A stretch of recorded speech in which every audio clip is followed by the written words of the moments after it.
tengas miedo. No tengo miedo, mamá. Todo va a salir bien, ¿ok? No tengas miedo.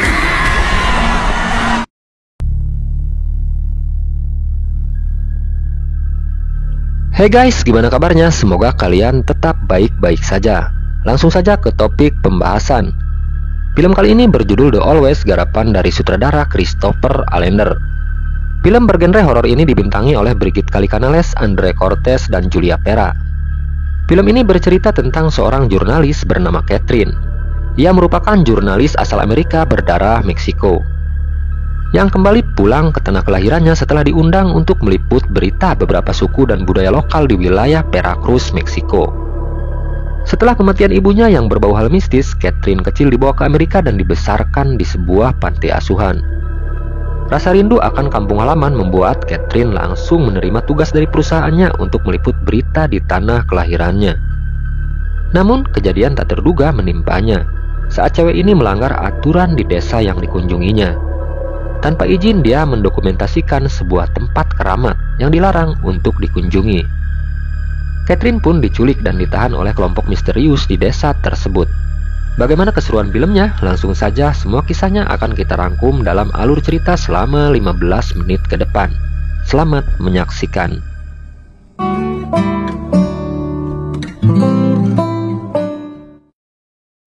Di awal film, penonton langsung disuguhkan dengan suasana sebuah rumah yang terlihat sangat menyeramkan. Rumah tersebut milik seorang dukun bernama Luz. Di adegan selanjutnya, kamera mulai memperlihatkan sebuah ruangan yang di dalamnya ada tawanan seorang perempuan dengan posisi kaki yang diikat rantai dan kepala ditutup dengan karung. Seorang laki-laki tua terlihat masuk dan mendekatinya. Kemudian dia membuka karung yang menutup kepalanya. Wanita tersebut bernama Catherine dan laki-laki tua di depannya bernama Chappie. Catherine adalah seorang jurnalis dari Amerika berdarah Meksiko. Awalnya dia datang ke tempat tersebut untuk meliput berita beberapa suku dan budaya lokal yang masih memegang teguh tradisi dan budaya turun-temurun dari nenek moyangnya. Namun, Catherine justru telah melanggar aturan di wilayah tersebut. ¿Qué buscabas en la boca? Is this about money? Because I can get that for you. Sebelumnya dia sudah diperingatkan oleh saudara sepupunya bernama Miranda. Jangan pernah masuk ke wilayah tanah ulayat yang dikeramatkan. Namun Catherine justru mencuri waktu tanpa sepengetahuan sepupunya. Dia masuk ke wilayah gua keramat bernama La Boca dan berselfie ria di sana. Catherine menganggap semua itu hanyalah mitos. Dia tidak percaya dengan hal-hal mistis. Untuk meyakinkan kalau dirinya lahir di desa Veracruz, Catherine menyampaikan kalau dia punya sepupu perempuan bernama Miranda. Catherine berharap laki-laki tua tersebut membebaskannya, atau minimal memberikan tasnya agar dia bisa menghubungi sepupunya. Namun laki-laki tua tersebut terlihat acuh dan pergi berlalu begitu saja. Setelah laki-laki tua tersebut pergi, kali ini Catherine didatangi oleh seorang wanita tua bernama Luz, yang dikenal sebagai dukun di desa Veracruz. Dia datang untuk memastikan tubuh Catherine benar-benar sudah dikuasai iblis. Setelah merasa yakin, dukun tersebut pergi meninggalkannya. Dan tak berselang lama, Pak Japi kembali masuk sambil membawa satu jerigen susu sapi. Dia pun memaksa Catherine untuk meminumnya. Dalam kepercayaan suku Veracruz, susu sapi dipercaya sebagai penangkal kekuatan jahat. Catherine sempat melakukan percobaan untuk memutus rantai yang mengikat kakinya. Namun usahanya sia-sia. Bayangan saat dirinya masuk ke dalam gua mulai menghantuinya. Dan puncaknya dia bermimpi melihat penampakan iblis dalam gua tersebut. Setelah itu suara-suara aneh mulai menghantuinya.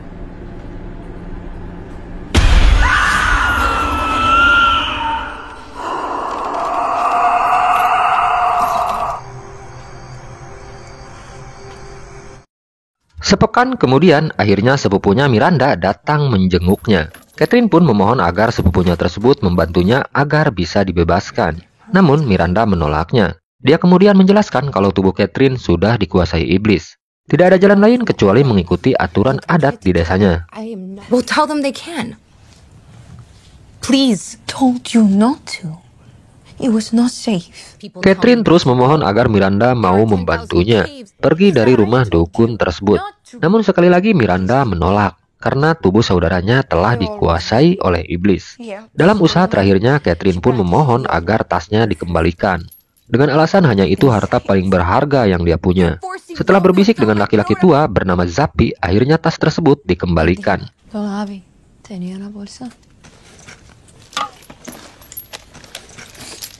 Setelah mendapatkan tasnya, Catherine kembali memperlihatkan beberapa foto hasil tangkapan kameranya. Dia ingin menjelaskan kalau di tempat tersebut tidak ada iblis, seperti yang dituduhkan. Miranda dan Zappi terlihat hanya saling pandang. Kemudian Zappi kembali menyebut satu tempat bernama La Boca, lokasi yang sangat ditakuti warga desa karena kekuatan jahatnya. Catherine sempat mengambil HP-nya untuk menelepon perusahaannya kalau dia telah diculik oleh warga desa Veracruz. Namun laki-laki tua tersebut dengan cepat merampas HP-nya. Namun Catherine sempat menyembunyikan tas kecil miliknya. Miranda kemudian memberitahu saudaranya Catherine kalau besok saat fajar dukun tersebut akan memulai proses ritual pengusiran iblis yang bersemayam di dalam tubuh saudaranya. Catherine pun kemudian bertanya, jika ritual tersebut berhasil, apakah dirinya akan dibebaskan? Mendengar pertanyaan saudaranya, Miranda hanya terdiam, tak bisa menjawabnya. Di suatu malam, Catherine sempat melihat sosok anak kecil misterius yang mengintipnya di balik jendela. Dia pun mencoba menyapanya, namun sosok anak kecil itu hanya menatapnya, kemudian pergi begitu saja. Singkat cerita, saat situasi mulai sepi, Catherine mengeluarkan tas kecil yang dia sembunyikan di bawah ranjangnya. Tas pribadi tersebut berisi jarum suntik dan serbuk narkotika, jenis sabu-sabu. Dengan zat narkotika, Catherine berharap bisa melupakan kejadian yang sedang dialaminya. Dia sempat mengingat saat pertama kali punya rencana untuk pulang ke kampung halamannya di Meksiko. Sang bos sempat menyarankan untuk mempertimbangkan keputusannya. Dengan meliput di kampung halamannya, bos perusahaan khawatir Catherine kembali mengingat masa lalunya. Saat dia melihat langsung ibunya meninggal dengan cara yang tidak wajar. Could be better. Namun nasi sudah menjadi bubur. Keputusannya tak bisa ditarik lagi. Jika saja waktu bisa diputar, Catherine berharap tidak ada di posisinya sekarang. Namun semua penyesalannya terlihat sia-sia. Kini dia harus menanggung konsekuensi atas keputusannya. Zat amfetamin mulai mengalir dalam sistem sarafnya. Satu suntikan membuat Catherine mulai terlihat oleng. Dia ingin melupakan semua masalah yang dihadapinya. Cewek cantik ini akhirnya hilang kesadaran. Saat terbangun, dia mendadak kaget karena sudah dalam posisi tangan terikat dan wajah yang diolesi cairan berwarna merah. Ternyata proses ritual sudah dimulai. Sambil komat kamit, nenek tua tersebut mulai membaca mantra. Sementara laki-laki di belakangnya terlihat mengipaskan dedaunan sebagai prosesi ritual pengusiran iblis. Sedangkan Miranda sepupunya bertugas sebagai penerjemah. Karena dukun tersebut tidak bisa berbicara bahasa Inggris. Miranda pun memberitahu sepupunya kalau nanti Catherine melihat penampakan iblis, sang dukun meminta untuk memberitahunya. Setelah prosesi ritual selesai, Catherine ditinggal begitu saja, dengan posisi tangan dan kaki masih terikat. Tak berselang lama, tiba-tiba dari lubang ventilasi udara muncul ular hitam yang datang mendekati wanita cantik tersebut. Catherine terlihat panik. Dia mencoba memanggil Miranda untuk menolongnya. Namun tak ada satupun yang menyahut panggilannya. Ular tersebut mulai merayap dari tangan ke ujung kaki sampai naik ke tubuh Catherine.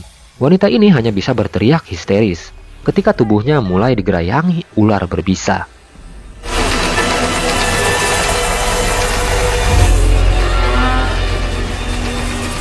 Namun tiba-tiba laki-laki tua dan dukun datang menyadarkannya. Ternyata ular tersebut adalah ular gaib yang menampakkan diri di depan Catherine. Sang dukun kemudian terlihat mengusap perut Catherine. Dia kemudian menempelkan bekas cairan merah dari perut Catherine di sebuah simbol mistis yang terukir di tembok kamar. Dua orang tersebut kemudian menyuruh Catherine untuk membersihkan badannya. Di malam harinya, Catherine kembali mengkonsumsi sabu-sabu yang dibawanya. Saat zat tersebut mulai bereaksi, alam bawah sadarnya kembali membawa wanita tersebut mengingat memori di masa lalunya. Puncaknya, Catherine mengalami hal mistis ketika selimut yang dia pakai seperti ada yang menariknya. Dan kejadian aneh pun terjadi saat ada bangkai ayam yang berlumuran darah tertutup oleh selimutnya. Akhirnya bangkai ayam tersebut diambil oleh laki-laki tua yang selalu mengawasinya.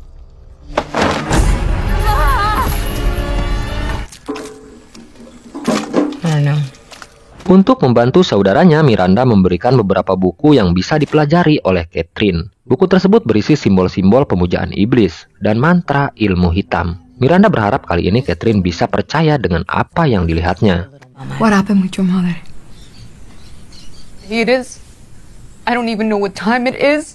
Namun Catherine tetap tak percaya kalau tubuhnya sudah dikuasai oleh iblis. Dia kembali memohon agar Miranda mau membantunya keluar dari rumah tersebut. Singkat cerita, Catherine pun mulai membaca kitab kuno tersebut. Dia ingin membuktikan seperti apa wujud iblis yang bersemayam dalam tubuhnya. Saat Catherine membacakan sebuah mantra, tiba-tiba satu persatu lilin di kamarnya padam seketika. Hal-hal mistis mulai membuatnya percaya dengan apa yang dikatakan dukun tersebut. Paginya, Catherine kembali melihat sosok anak kecil misterius yang sedang mengintipnya dari semak-semak.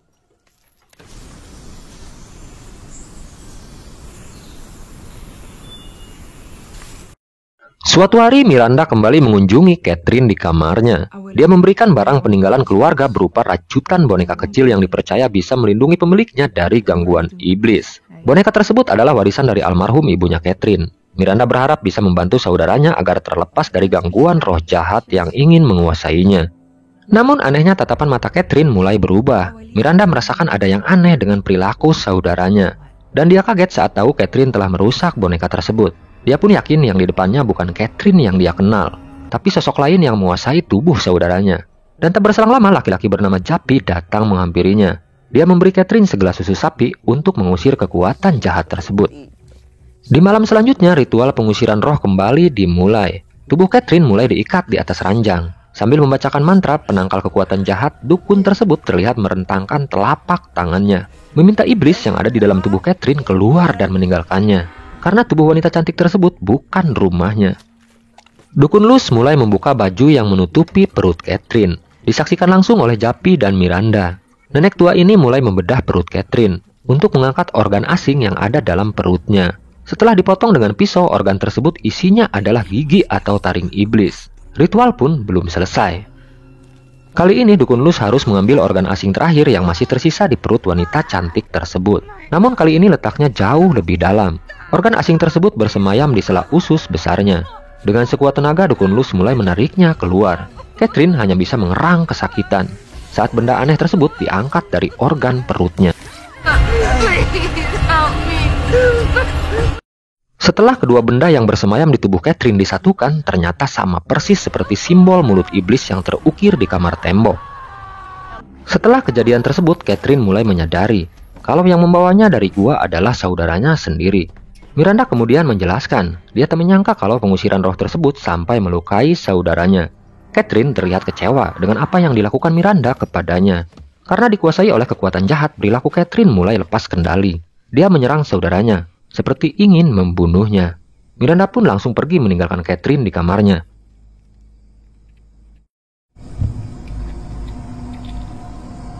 Suatu hari, Catherine mulai merencanakan untuk kabur dari rumah dukun tersebut. Saat Japi laki-laki tua yang menjaganya masuk, Catherine pura-pura melihat makhluk halus. Dia menunjuk ke arah sudut kamar.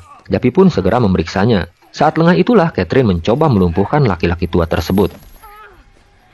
Dia sekuat tenaga mencekik leher Japi dengan seutas tali. Akhirnya laki-laki tua tersebut pingsan setelah berhasil dilumpuhkannya. Catherine pun mengambil kunci gembok rantai yang mengikat kakinya. Dengan membawa petroma, Catherine mencoba mencari jalan keluar untuk kabur dari rumah dukun tersebut.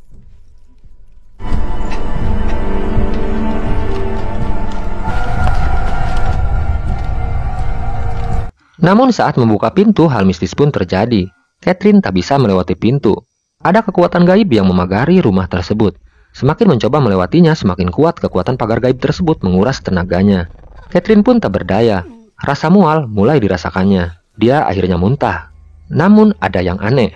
Saat seutas rambut mulai keluar dari mulutnya. Semakin ditarik, semakin panjang rambut tersebut keluar dari kerongkongannya. Dan tanpa diduga, sosok Dukun Luz sudah berdiri di depannya. Dia pun mengambil seutas rambut yang keluar dari dalam perut Catherine tersebut. Setelah menciumnya, nenek tua tersebut menawarkan segelas susu sapi. Karena melihat ada ketulusan dari sikap dukun tersebut, Catherine pun memohon agar Dukun Luz mau menolongnya. Sampai iblis tersebut keluar dalam tubuhnya. Sejak kejadian tersebut, Catherine pun mulai merasa menyesal. Dia merasa bersalah telah mencoba melukai laki-laki tua bernama Japi. Akhirnya, Catherine meminta maaf atas apa yang dia lakukan kepada laki-laki tua tersebut. Setelah berbaikan, Pak Japi pun mengajak Catherine untuk bermain dadu. What did she say? Saat itulah Pak Japi bercerita tentang masa lalunya. Laki-laki tua ini ternyata anak Dukun Luz. Dia ditinggal ayahnya yang meninggal secara tidak wajar ketika usianya menginjak 16 tahun. Ayahnya tewas setelah kekuatan iblis begitu kuat menguasainya. Ibunya tak sanggup menolong suaminya. Suatu hari ayahnya melakukan percobaan bunuh diri dengan menelan batu sebanyak-banyaknya. Dan ayahnya akhirnya tewas mengenaskan di sebuah bantaran sungai dekat rumahnya. My mother. She got very sick. Not my path. Akhirnya Catherine pun bekerja sama dengan dukun tersebut untuk melawan iblis yang ada dalam tubuhnya. Dia juga mengajak dukun Luz dan Japi untuk mencari cara agar bisa melenyapkan sosok iblis tersebut. Segala persiapan pun dimulai. Dukun Luz dan anaknya Japi terlihat melakukan prosesi ritual sebagai persiapan untuk bertarung dengan iblis. Catherine pun berencana untuk mendokumentasikan kejadian yang dialaminya sebagai bahan berita yang akan dikirim ke perusahaannya. Dengan bantuan Miranda sepupunya, Catherine mulai membuat vlog sederhana untuk menjelaskan kondisinya dan pengalamannya saat meliput berita di tanah kelahirannya, di desa Veracruz, Meksiko. I chose to go to a place where I could die in the darkness. Setelah persiapan sudah matang, akhirnya tibalah waktunya untuk melakukan proses ritual terakhir. Dukun Luz mulai mengolesi tubuh dan tangan Catherine dengan ramuan yang sudah dipersiapkan. Sementara Japi terlihat mulai melakukan gerakan-gerakan simbolik sebagai upacara pengusiran roh jahat. Dengan dibantu Japi dan Miranda, tubuh Catherine mulai direbahkan. Setelah itu Dukun Luz kemudian memaku tangan dan kaki Catherine secara gaib. Terdengar teriakan iblis dari mulut Catherine yang sedang merasakan kesakitan saat satu persatu paku tersebut menancap di telapak tangan dan kakinya. Proses ritual terus berlanjut. Kali ini Japi terlihat menari-nari sebagai ritual pengusiran iblis. Sementara ibunya Dukun Luz terlihat terus membacakan mantra gaib agar iblis tersebut pergi dari tubuh Catherine. Semakin malam suasana semakin mencekam. Tubuh Catherine terlihat mulai meregang dan melayang ke udara. Kekuatan iblis terlihat menolak untuk keluar dari tubuh wanita cantik tersebut. Dan sesaat kemudian Catherine pun jatuh pingsan. Di alam bawah sadarnya dia kembali dibawa ke masa lalunya saat pertama kali memasuki gua Laboka yang dikeramatkan. Di dalam gua tersebut dia melihat tubuhnya yang tergeletak pingsan. Catherine juga melihat sosok anak kecil yang selama ini selalu mengawasinya. Dan teka-teki tentang siapa anak kecil yang selalu mengawasinya mulai terungkap.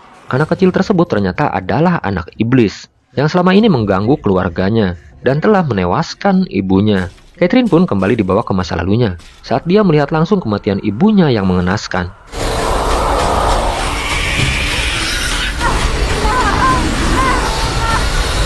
Akhirnya Catherine pun melihat sosok iblis tersebut. Setelah melihatnya, dia pun terbangun dari pingsannya. Suasana semakin menegangkan ketika iblis mulai murka dan mulai beradu kekuatan dengan Dukun Luz. Dengan persiapan dan pengalaman yang matang, akhirnya dukun tersebut berhasil mengusir iblis dari tubuh Catherine. Cerita pun ditutup dengan dibebaskannya Catherine setelah sembuh dari gangguan iblis. Banyak hal positif yang bisa kita ambil hikmahnya dari film ini. Yang pertama, kita harus percaya bahwa dunia lain itu memang ada. Jangan pernah ceroboh atau melakukan hal yang tidak terpuji ketika kita memasuki sebuah hutan. Dunia mereka tidak akan berbenturan dengan dunia kita, asal kita mau menjaga alam agar bisa seimbang.